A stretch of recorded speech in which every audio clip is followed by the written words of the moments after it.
Hi there, welcome to the Tudor Minute from the Renaissance English History Podcast, your weekly, sometimes more, sometimes less, dose of bite-sized information, all things relating to medieval and Renaissance England. And two things, I'm fighting a cold right now, so I have a kind of different voice and I'm fighting a cold. And second, my husband and my daughter upstairs reenacting, I'm not sure what, but it's not actually the Battle of Bosworth Field.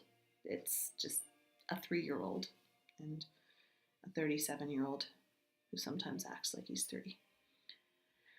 Anyway, it's cold.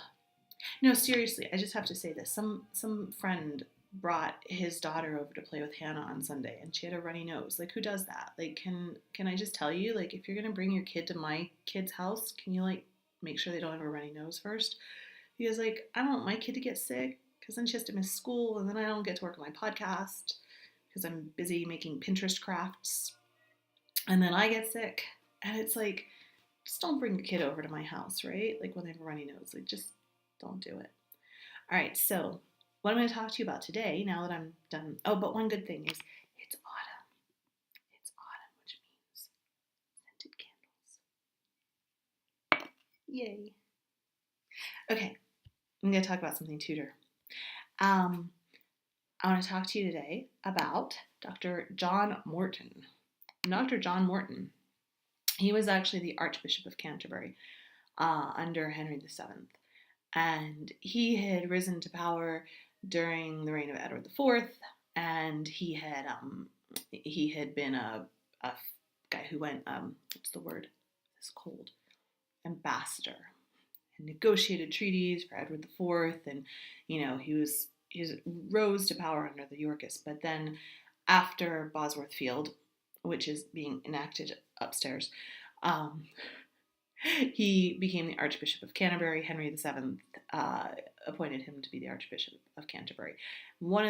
He has two kind of notable things that he's known for. Oh my God, I really can't think today. Dr. John Morton.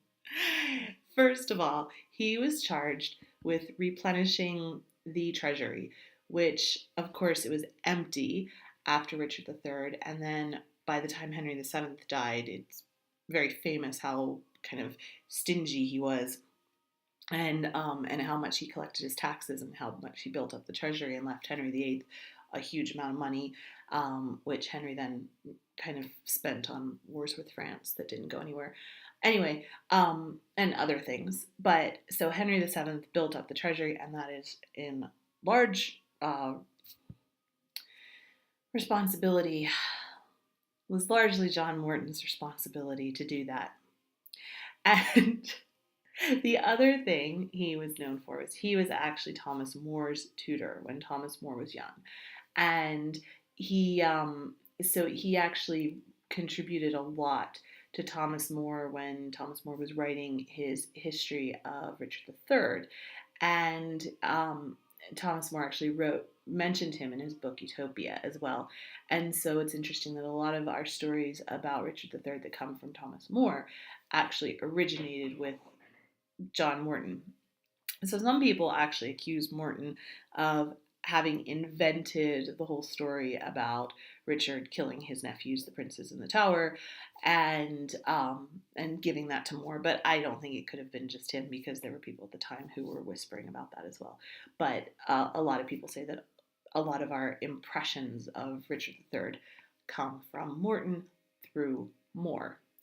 The other thing that Morton is famous for, it's cold, he had this whole logic, it was called Morton's Fork, that no one could be exempt from taxes. And the logic for that was that he had this quote, that if a subject is seen to be living frugally, tell him that because he is clearly a money saver of great ability, that he can afford to pay his taxes and give generously to the king. But if he lives with great extravagance and says he can't pay his taxes, but he's living in great extravagance, tell him that he too can afford to give largely, the proof of his opulence being evident in his expenditure. So either way, nobody could weasel their way out of giving taxes thanks to this logic of John Morton that has come down to us through the ages.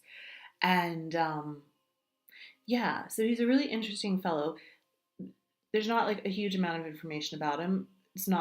He wasn't some huge pivotal figure, but he did contribute a lot to Henry VII and to building the purse strings and to Thomas More and our interpretation of Richard III and of the Wars of the Roses through what he told Thomas More. So I think that's it for right now, but I'll tell you what, if you want to learn more about the Renaissance English History Podcast, you should totally do that by going to www.englandcast, E-N-G-L-A-N-D, englandcast.com. You can also go to facebook.com/englandcast and you can subscribe and listen to the archives and do all that kind of fun stuff. And I take tours with people to England. I'm not sick when I do that. So check out englandcast.com and get lots more detailed information. Also, the episode this month, the most recent Renaissance English